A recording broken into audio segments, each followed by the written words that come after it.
Hindi mo na ma-open ang iyong GCash dahil sa face recognition. Paano mo nga ba mawi-withdraw yung laman ng iyong GCash na hindi mo na-open yung GCash mo? Kung ititanong mo rin, panoorin nyo ang content na to. Hi, it's me again, Kuya Renan, para bigyan kayo ng mga tips and tricks na ngayon nyo lang malalaman. Ayun guys, hindi nyo na ma-open yung inyong GCash dahil sa face recognition. Paano nyo nga ba mawi-withdraw yung laman ng inyong GCash?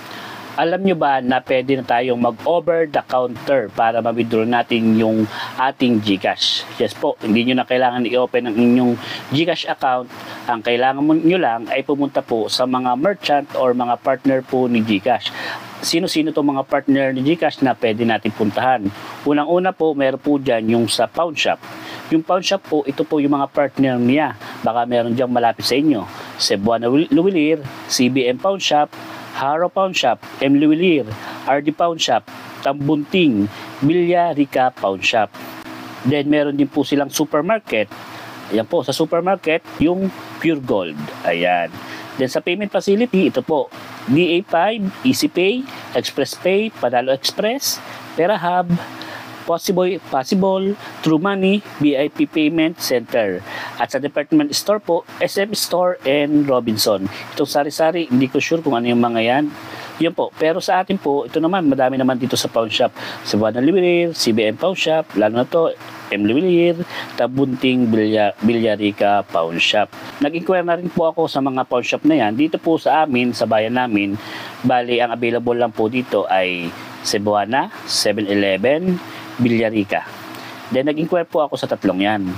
Yung pong 7-Eleven and Cebuana, hindi daw po sila nagka-cash out.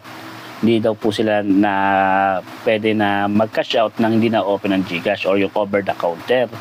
Hindi ko lang po alam sa inyong bayan kung nag-over the counter. Dito po ay hindi. Pero dito sa lugar namin, Villarica Pawn Shop yung nag-over the counter. Kaya yun, in-inquire ko na kung anong mga dapat gawin. Unang-una po, kailangan nasa iyong SIM mo. Then, kailangan po, may valid ID rin po kayo. Then, kailangan yung SIM nyo, may load po na kahit isang piso o piso load. Kasi po, may dadating po dong text, kailangan yung replyan yon.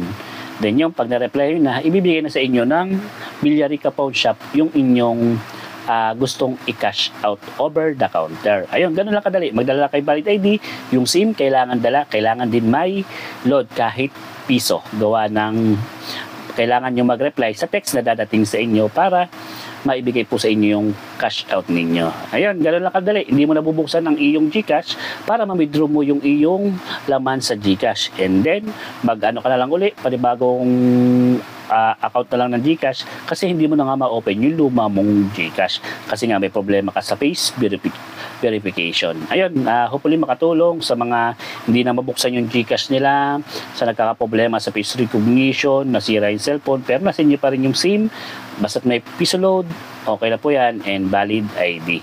Ayun, hopefully po makatulong. Salamat po.